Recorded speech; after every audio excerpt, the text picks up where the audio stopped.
All right. Hello, everyone. Welcome to Skype session number 8. Thank you all for being here today. This is our first Skype session of the year 2019, and we've got some new faces here. But before we get started, I am going to briefly discuss why we're here and what Skype sessions are all about. So typically at Impaction, what we really do prioritize is collaboration and hearing ideas from new perspectives constantly as we evolve as innovators. So Skype sessions is a way to discuss any type of new idea or any challenge or new perspective that we can learn in this new year. So that is why we're here today. And we are, before we start talking about what we're going to be doing today, we'll just introduce ourselves in 2 sentences or less, and we will go right into our impact goals for 2019. So I'll start with myself. I'm Shivani. I'm one of the co-founders of Impaction, and I am now located in Chicago. Sukanya, do you want to go next? Hi, I'm Sukanya. I'm a graduate student at NYIT Wolfsbury and I'm located at New York. Tanvi, want to go next? Yeah, sure. Hi guys, I'm Tanvi. I am product manager with Impaction and I am based off New Jersey. Maribel, you want to go next? Sure. I'm Maribel and I am based in DC. I currently do a couple things, but primarily, most recently, work for Enrich Schools, which is a new substitution model. Do a lot of volunteering. And Love for Immigrants. So look that up, loveforimmigrants.com. Okay. Bethany, you want to go next? Sure. I'm Bethany. I'm a graduate student at Marquette University in Milwaukee. I'll be graduating in May, and then I'm excited to get back into the real world. Shadi, you want to go next? Yeah, I'm Shadi, and I work at George Washington University as an executive director for executive education, and I live in Bethesda. This is where I'm calling from. And during the day, I'm in Foggy Bottom. So if anyone is there, Bethany or anyone, please pass by. Awesome. Great. Thank you all. So today we are actually going to be doing something a little different. I know that people have probably done some goal setting or doing some type of New Year resolution for 2019. But here at Impaction, we're really interested in what people's social impact oriented goals are. So maybe it's sector oriented, maybe it's volunteering. But as we've learned over time, especially when it comes to each individual's passions, it's typically around something impact oriented. So that's what we're all here to discuss about today, our passions and what our interests are and things we want to accomplish in 2019 as impact innovators. So I'm going to leave the floor open and anyone who wants to start may do so. I'm happy to start if Yeah. you want to lay back for a little bit. So again, my name is Maribel. So my personal goal for the year resolution kind of intertwines with the social impact goal. And I'll start with that one because it's so important. I'm trying to have an environmental resolution. And I have a couple of steps in what that looks like. But the first step was becoming vegetarian. And that also will impact the meetings I will have if I have any meetings, and if I have any say on how the, let's say, meals for the day looks like, then I can choose more, I guess, environmentally friendly options in my work related aspects or nonprofit related aspects. And for the new year, I was currently accepted to be a Learn Serve Social Innovation Corps Fellow, which means I get to teach high school students about social entrepreneurship so they can start their own ventures this year. So that my big resolution is to make sure I am an awe-inspiring star for the students and help encourage them when the times get tough, as well as can clearly articulate all the wonderful steps that go into making a social business or a social venture. Interesting. I'll go next. So from my side, Maribel, you were there, and Shivani, we talked a little bit about it. My objective for 2019 is to run more events for the Humanity Hub. This is a not-for-profit thing we do, is how we can really bring back individuals to the basics of communication, face-to-face communication, instead of using third parties for us to decide on anything. Really, we have to go back to the basics of communication and knowing people as much as possible instead of relying on social media for us to get to know individuals.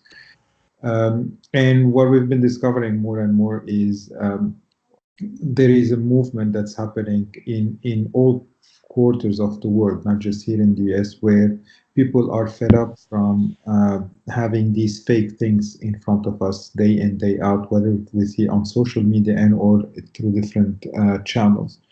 So our objective is to really bring back people together so we can solve problems. Both problems we look societal and organizational problems. And this is the best way we can solve them, is when we're sitting together and we're accepting each other and we're addressing them from the root cause rather than just addressing the surface itself.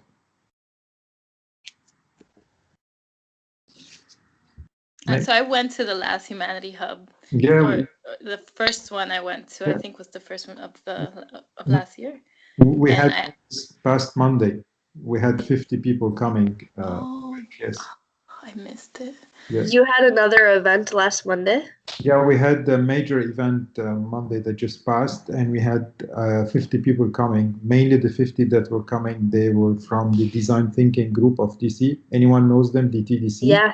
Yeah, I do. So yeah, we had 50 people coming there, and the major topic that we were discussing is how can design thinker, how can they face the no? So if, let's say, you're a design thinker and then you're presenting your case to either your colleagues and or your leadership or your peers, and you're faced with no, how can you handle that? And this is where we applied the triad that we use in terms of how you think, how you feel, and how you behave, and how you can change the mindset from the current to the new one. So it was an amazing session. We're going to be having one almost every month. The objective is towards the second half of the year, we'll have 2 per month. We'll keep you posted. Okay, great. What were some of the insights that you got from that event? I mean, who were the types of people that joined, who were interested? Like, well, where were they working in? Oh my! It was all the spectrum. So I was talking to Elaine to do debrief at the end, the second day.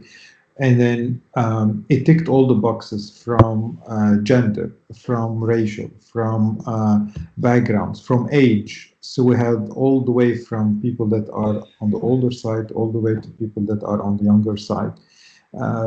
It was gender balanced, it was racial balanced, and so forth, which was really interesting. And it's not like we picked them; we just announced it, and people signed up to it. Actually, once we announced that we only had 50 seats due to the location; it only holds 50.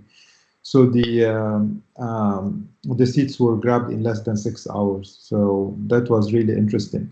And the main takeaway for us from that session is that no matter what you are, even design thinkers, the way they start conveying things is by going from the inside out, meaning this is what I've done, that's what I've did, and you should like it. And this is where a lot of us, we do that. We try to go from the inside out. And once we go from the inside out, the recipient of the message might not be very receptive. So she say, okay, that's what you are. I don't think this way. I might have different options. But when we start looking from the outside and understanding more the individual or the recipient of our message, try understanding where they're coming from, so put ourselves in this mindset, then all our messaging changes. And therefore, the chances of switching a no to a yes becomes higher in this particular case.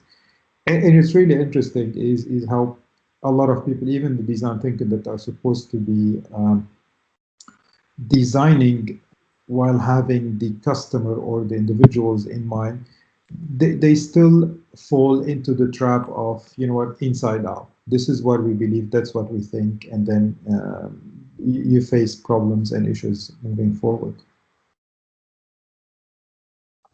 Can you talk more about this concept of inside out? Is it a mind shift? Is it a mentality that you are looking for? No, the inside out is, I mean, I've applied inside out, outside in approach whenever you're dealing or you're developing any service. So inside out meaning you're looking from the internal and then you try to push it to the external side. And the outside in approach, you start from the external side, understand what's happening, and then you respond to it accordingly of how things should be done on an internal level. But one thing that is missed in a lot of those is you don't measure the emotional aspect. Meaning at the end of the day, it's not about I like this or I like that, is how I feel about this and how I feel about that. Because once you get to the layer of feeling, this is where things become more and more important and more interesting.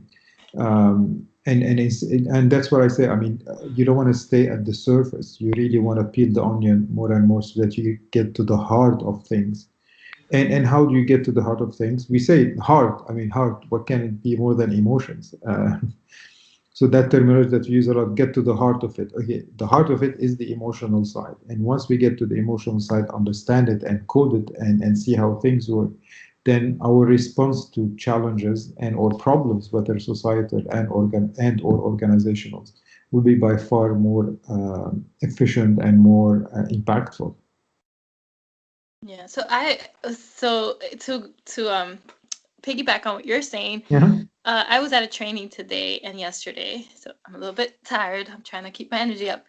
And LearnServe is the organization that teaches high school students about social entrepreneurship. And it was the same thing that I'm hearing from you, that one of the biggest challenges for students is remembering to think about the end user, or they call it beneficiary, but thinking about the person you're providing the service and those related in the community throughout the whole process, and making your service in relationship to that, not because I love this idea and I have to go with it because it's my special idea from my heart, but what do the people really need, and is it going to be effective if it's not coming from what they have told you? 100%. And also look, I say this with I mean, it's like a double-edged sword. And what do I mean by that? So let's say I come up with an idea and it becomes so dear to me. Okay. It does not mean that if my customers don't want it or they cannot see it, that my idea is bad. Okay. Take, for example, when Steve Jobs came up with the iPhone. Okay. No one sat in a workshop and told him, I want an iPhone. Okay. So what I want to say is that we can come up with no matter whatever beautiful ideas we have, but when we start communicating this message forward, this message should resonate with the individuals I'm trying to sell this idea towards them. So I can be as much attached to it as much as I want. But when I'm talking about it, when I'm conveying the message, this is where I need to look at them as my main individuals and target, instead of me pushing myself or my beliefs onto them. And this is why, I mean, we need to continue being innovative. We need to continue being crazy. I love this. I mean, we have to be crazy. But at the end of the day, our craziness, once we want to move it forward, we need to start seeing from other people's point of view. And that will be the objective.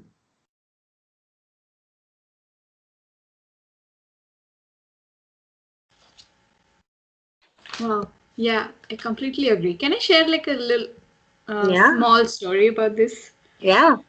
So I read this article. Do you guys are aware about the Dot watch? It's a watch for the visually impaired. I don't think it's recently in market, so probably it's not that popular. So I was reading an interview about the creator of the Dot watch, and he is still, I think, 18, 20 years old. And when he started thinking about this, he was probably a couple of years younger. And one of his close friends was partially blind, and his struggle with the simplest things, such as telling the time, was real. And even the creator felt that, and so this was something really close to his heart, and he decided to create a watch that was for the visually impaired, something like an inclusive design. And the thing that he came down to was a braille watch for the partially impaired or completely impaired people.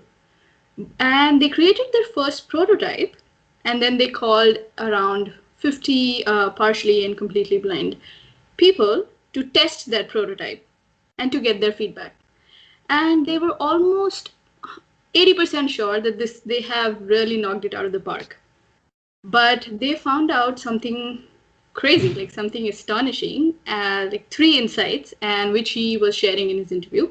Number one was when he explained to those potential users what this watch is about, that it's a braille watch, it would help them tell the time, etc., etc. A couple of users just stood up and said, "Why do you think that I know braille?" He had completely overlooked the point that not every blind person knows how to read braille. And they were shocked, they had no answer. The second one was a majority of those users there were asking about the color and the aesthetics of the watch. And at that time, the watch was just plain gray. And he told the users, well, we thought you wouldn't care about the aesthetics as much. He's like, the people were like, you're wrong, son. Even if we can't see us, but we still like to look good. We still want our watch to match our clothes, you know? And the third was there was a certain aspect to the watch that was making it evident that it's a specially designed watch or watch for the specially or differently abled, right? And this partially blind person there kind of noticed that, and he went up to him and said that us being visually impaired, we already carry a cane or wear dark glasses or have like guide dogs with us.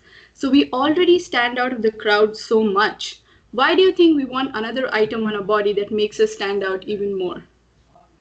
So 3 things that us who are like completely, uh, have all our parts right, we just assume certain stuff about our end users, even if his intention was correct. Like he did come up with a completely new design for his watch, and his intention was always on the right path, but he completely assumed differently. So in such cases, especially if we're talking about social impact, we overlook certain tiny aspects of how this product or our solution is going to impact the people we are aiming it for. So yeah, I found it really interesting. And then I decided I would never assume stuff about things that I don't know or I don't understand. Yeah. We just had a we just had a long impaction meeting this afternoon, and Sukanya and I ran into this challenge where we want impaction to be as inclusive as possible, and everyone is going to benefit from it. And then we went through the GWI core program, and we had listed upwards of 11 different types of customer segments. And as you know, in different customer segments, there are different, like at least 10 or 20 different demographics. So there were upwards of maybe almost 200 different types of people that we could have profiled for Impaction in 2017. And then GW kind of just tore it apart and was just like, you know what, you can't assume that everyone is going to like your product, because that's not possible.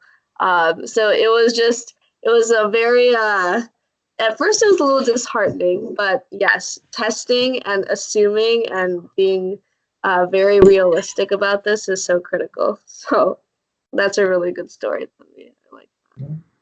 Yeah, and I think that brings back to the point of why we want to have the work at it is that they want to maximize for you to get financial rewards, for you to be able to get investments. That's how the iCore has been developed. Now, it doesn't mean that it ticks all the boxes, but again, it's all like probability. If you take you back to your days where you were doing statistical analysis, where you have the bell curve. So for them, looking at the bell curve, how can you get the maximize the or increase the chances of you getting an investor is by doing those things, by narrowing down and identifying your target market. And then how things move beyond that, it becomes more of organically growing the business and responding to the market needs and the customer base that you are servicing. And just to tap onto what has been said before on the social impact.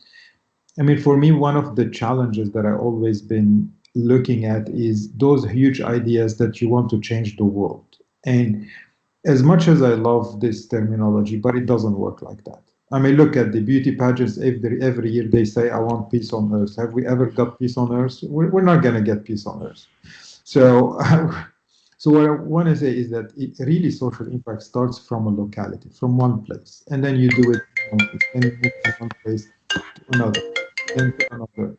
And that's how things should be worked on. And so what happens here in DC is different than what's happening in New Jersey, in Chicago, in New York, let alone once you start going on an international level. And the social impact should start from a local perspective, understand more what goes on, understand the issues, understand the culture, and then move with it. And this is how you are able to create an impact. I mean, without naming individuals, I mean, I know a lot of them, whether on the MIT, Harvard, and all of those. Some of them, they want to really, I mean, aspirational. They want to really change the world, but they've been working on it for the past 20 years. When I start saying, okay, what is the delta? What have you done? Okay, fine. They changed 150, 200, 300 people, but they haven't changed the world. And that's what I always say. If you focus on a local level, work it out, get the ground roots, get the roots working in a proper way, get the movement happening in a proper way, and then let it grow. And then you move from one city, then you go learn in another city what are the issues, and then you address the issues that are in that city, and then move on. And that's how I believe if you really want to create social impact. For me, it doesn't work like Bill Gates writing $1 billion and then sending it to Africa. That's not going to solve Africa. I mean, Bill Gates and the others, they have been spending billions of dollars in Africa for the past couple of decades. Where are we in Africa now? Still the same. Some people would say we're actually even worse than where we were 20 years ago or 30 years ago when we didn't have a lot of international interference.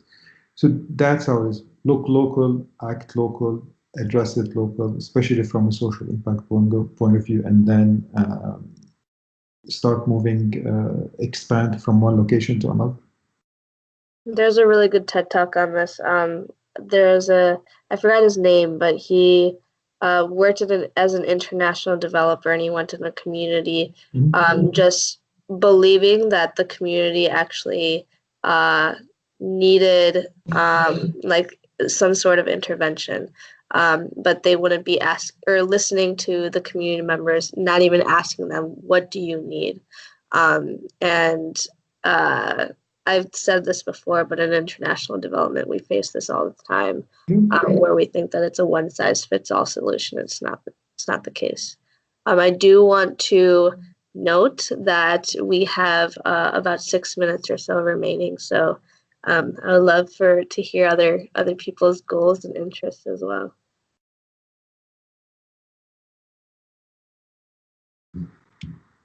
I can go. So my big kind of goal of this year overlaps in a few different areas, but because I'm going to be graduating in May, I'm on the job hunt pretty aggressively and probably will be for a little bit, hopefully not too long. But as I'm like researching and applying for things and networking and talking to a million people about a million things, I'm just really trying to focus on making sure that my next move is like in a very socially conscious direction, which has always been my intent. But in the past, it's been easier to be like, well, the next thing I do will be like more in my field and more in my interest level. But now is like really the time where I hopefully get to like move in that direction. And so I've been thinking a lot about kind of like my mission, my purpose statement, we actually, I don't know if you guys are familiar with Deanna Singh, but she's like a kind of social impact change agent, and she has a really good relationship with the program that I'm in. So she came and talked to us about this idea of like establishing your mission early and using it as a way to make decisions, almost like if you're really on the fence about something and you're not sure and you're having a hard time making a decision, seeing how things relate back to your mission. So I've been kind of like playing around with some different things and like what I actually want my purpose statement to be. And so one of my like first goals for the year is to really like solidify that, because right now I have like a lot of different things that I'm interested in and like a lot of different topics that I've studied and I'd be happy working in, but figuring out like exactly what words I want to say are the words that I can like use in the future to make decisions. So also her last name is spelled Singh, if people are interested, Deanna Singh. And she just had a book come out called The Purposeful Hustle. And so it's like pretty much a roadmap of kind of how to think about your mission and your purpose statement, and then how to like take small steps towards accomplishing some of those smaller goals for you, but then also thinking about like broader social impact. So I was hoping I would get to read the book on my break from school, but unfortunately the break is over and that didn't actually happen. So hopefully by spring break, I'll be able to carve out some time for that. But that's kind of my thoughts for these first few weeks of the year. If it helps, Audibles has really helped me just get more reading in. Or even like some sites have previews of not previews, but like little bit of summaries that can get you to have a little sense if you really think it's so crucial. Yeah, it's really just school reading trumps fun leisure reading, and I'm already back in the swing of it. So probably no leisure reading for at least a couple months. Some other thing to look forward to with graduating is time for leisure reading again. Are you still interested in like refugee and immigration rights stuff?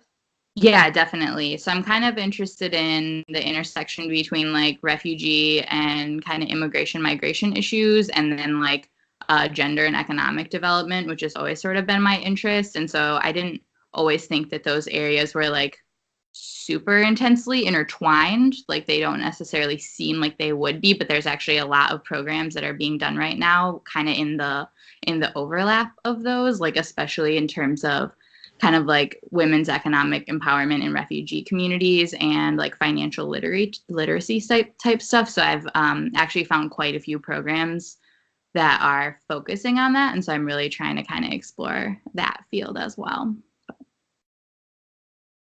Oh yeah, you should share those programs with us. Sure. I would be definitely interested. I just found a position with International Rescue Committee that's in Sacramento, and they've developed like a new kind of position to kind of liaise between like the health team and the employment team to specifically focus on like gender and like employment issues. So they're really they're starting a whole program to focus on like gender specific employment training and financial literacy training for like recently resettled refugees. So that's just like one example. And then also the UN Capital Development Fund just recently started doing programming in Tanzania. It's like a pretty recent post, and they're actually doing like financial literacy and like small business training in the refugee camps, which is like awesome. And will be really good, give some people some good tools so that hopefully if and when they can return to their homes or transition to a different life, they'll have like new skill sets and new resources. So yeah, those are just a couple good things. I have two that come to mind if you're willing to move and they have openings. I'll send it your way. Anywhere. I would love to take whatever you have. Make a note. I will go next. That's pretty cool. That's really cool. I didn't know that you were interested in more of like the financial empowerment aspect of it too. That's very cool. Huh. Okay, so I will go next. I am really interested in education, especially education inequalities. So I'm really passionate about being able to bridge the gap between people who do have influence, who have the most influence in their local communities, and maybe people who may not have as much influence, using the power of information to bridge the gap between the different types of groups. So understanding the demographics between the two groups, and using and synthesizing data in ways that can increase communication, as a way to bridge the gap, provide education or training opportunities, being able to inspire people to voice their opinions, and especially through the power of education. And I don't believe that education should be confined to a classroom, especially with the power of technology today. I, being in Chicago now, I really want to pursue volunteering opportunities with Chicago Public Schools, and possibly working in education and training programs with them. And yeah, hopefully, I mean, there was someone that I've been in touch with, and she's a manager that works on more of the admin side of Chicago Public Schools. So I hope to get my foot in the door there very soon. Okay. You want next time you actually go. Anything works for me. You can go. Okay, so my 2019 social impact goal is to do virtual volunteering for upcoming nonprofits. They do not have the ability and capacity to pay for full-time employees in the areas of HR, finance, or technology, or any technical field. So I'm planning to work as a HR consultant for upcoming nonprofits to various foundations like Taproot Foundation, Catch a Fire. That's my long-term goal and social impact goal for 2019. Awesome. Okay, I will go. My social impact related goals are, well, number one, I want to start working on and decide upon like a couple of possible solutions to the problem that there is currently no industry standard for quantifying social impact, and that especially for social entrepreneurs and nonprofits, it becomes really difficult to secure funding, especially at early stage, as compared to like a for-profit, a completely different for-profit startup, for example. So having an industry standard would be really important, especially if it's data backed, as we have a lot of technology that we can leverage for that. So yes, I want to work on that. And second thing that I'm interested in working on this year is that, well, I've recently found that even my mom is interested in doing something, and as she is in India, me and her have been in talks of coming up with this illustrated and simply detailed, like in a simple way, detailed book or a pamphlet about awareness about menstruation, which we can distribute to rural villages, especially in India, as there is not enough information out there and still a social taboo. And we want to get that out of the way. We want to get it out, the information to the girls that actually need them. So yeah, these are my two things that I want to do, at least have a framework for at the end of the year. So I have a feedback on what you said, Tanvi. There is someone I really remember. If I could only remember names and places, that would be great. I would look at my resources. I have to write everything down. Who started something similar? I don't think it was with information, but it was definitely with this idea of empowerment. Young or women who go through menstruation. Even his wife left him. It was so sad. I remember all the details because he started something that was taboo in his community as well. So I'm gonna see, because if if you can get in touch with him, it'd be great to have an ally in this. That's true. Is he in India? He could be. I just don't want to give you the wrong information. Okay, because there is this guy there in India who started that. There is also like this some Oscar kind of a nominated Indian, like a Bollywood movie made on Called that. Padman. Yeah, That's a great movie.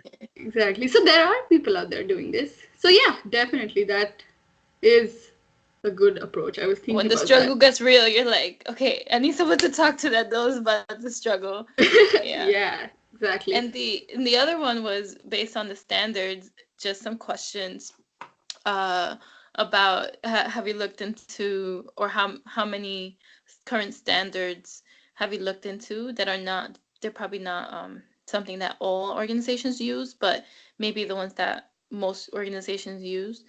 That was one question that's out there. Oh, okay. Oh, Because there are there are some out there. they are so okay.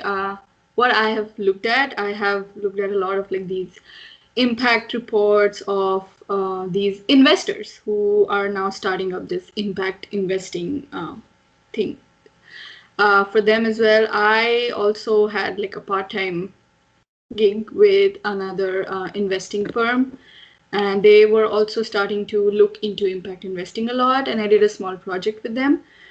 They have certain ideas about how they can get a wholesome information about how a nonprofit or a social startup can be judged on, but that still varies from company to company. Like how, in terms of finance, how it is, like if you see a couple of numbers, you can see, okay, ROI is this much, and it is projected to be this much by these many years. So we can get a return on our investment, right? It's great. It's pretty straightforward, pretty standard. It's easily understandable. It's easily justifiable, easily negotiable.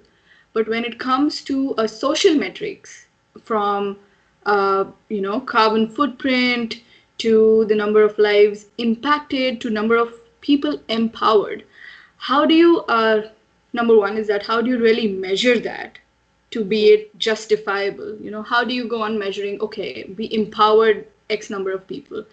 How do you know they are really empowered? I mean, it's just not so concrete that you can ask, for example, ask money for it, right? Like, invest in me, we'll do this for you. But still, there are organizations out there who are trying to do their level best. So I am still reading up on that and learning from them, and especially the loopholes that they have left out, because every impact report out there still says that there are certain things left out, certain things that we still don't understand how to take it into our reports. So yeah, if not an entirely different standard, I am looking to fill in those holes so that it becomes a wholesome solution. If they Tanvi, I would check. want, oh, go ahead. Tanvi, you should check out the Impact Genome Project, because you have already. I did, yeah. Yeah, because they seek to standardize impact metrics, and the CEO who had created that, he wrote a book on, particularly on why nonprofits are struggling getting funding, because I mean, they're very, very much reliant on donations, right? But at the end of the day, he's saying that you should re-strategize your efforts and sell your impact, which is primarily due to, I mean, it's a subjective criteria that changes across like each nonprofit's targeted group or population or whatever it is, their mission or their vision, but he seeks to standardize it. I don't know if it's ever going to be able to be as standardized as more objective criteria, especially when you're talking about ROI, especially when you're talking about the impact realm. But I mean, I think it's a good starting point to check out some of the books he wrote about that. Yeah, that's a good idea. His name is Yeah. Jason Saul, Saul, Jason Saul. Okay, yeah. Thanks. I'll check those out too. Okay. There are others. There are others out there. I can't remember right now, but in my CSR class we looked at some, and I know B Lab tries to measure it in some way, probably you could look to see if there's anything useful there.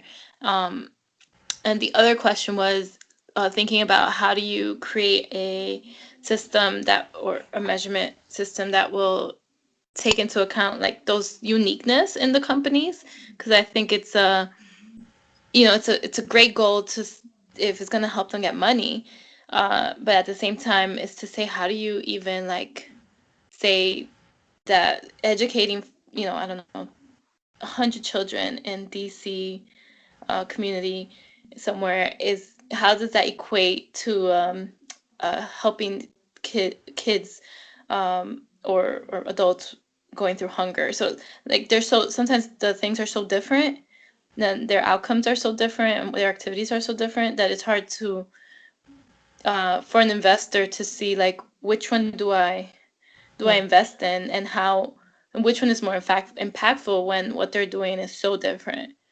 Mm-hmm. Yeah. You see what I mean? Yeah, I do. Like, how do Yeah, you create one that respects their uniqueness Mm-hmm. and that captures the qualitative part, which I know investors don't want to look at, but I argue that it's one of the most important things. Exactly. Yeah, yeah, I do agree with that. So I came across this another article where again, like you, if I could remember names and places. Next time we'll But write names. yeah, so this guy, like this company, decided that they want to have like a CSR program, and they wanted to start with sanitation. Now, that is something, again, even in that article, he argues the same thing. Like every little initiative or nonprofit or startup is trying to do is kind of different. Sometimes it's sanitation, but in terms of women, like how women have to take long walks to go to the end of the village, and that has a lot of dangers on its own because a lot of them get kidnapped at that time or raped during that time, right? And then some are just advocating for general hygiene and sanitation. So there are these certain uniquenesses to every little organization. So how do you kind of quantify the qualitative thing that they're doing? So they kind of used AI in a very smart way, is that they asked every such organization that they partnered with, which kind of were trying to impact different things by sanitation itself, like by one solution, right? And they asked them to provide pictures of both before and after of their impact, like before where what these people were doing in terms of sanitation, and now with their efforts what they are able to do, right? And they analyzed all those pictures, and with those pictures they could create a quantitative data for each one of them that was unique for every organization, but provided enough numbers and enough quantitative data from the qualitative that they are actually making an impact. So it does not have to be um, standardized in a way like A is applicable to each one of those. It can be A1, A2, and A3, but the bottom line in the way that this data is understood can be the same. Am I making sense? It kind of does. There's some things I still have to think through. Right. Yeah, especially after like taking a qualitative class and remembering like those important, I think those important parts of the conversation being like the qualitative is very different than the quantitative, and how careful we have to be when we're intermixing both quantitative and qualitative. Um, so we do more good than harm, and I know we're all trying to do the best we can. I just have a lot of questions as to how that looks, because sometimes you can go deep into something and not and still have an impact but not have reached a large number. But I see I would have to learn more about the pictures and the conversations they had and how they turned it into. Seems really interesting, and AI seems to be like where the future is going. I just went to an AI summit with Shivani like last month. Yeah. So I am sorry to cut off the conversation. We are out of time. But I think that we actually have a good amount of topics.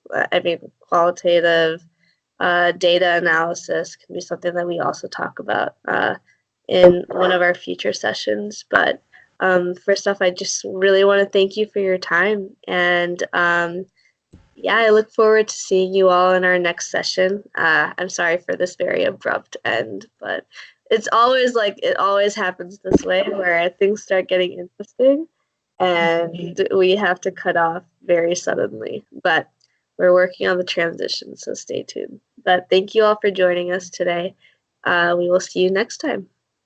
Thank you. Bye.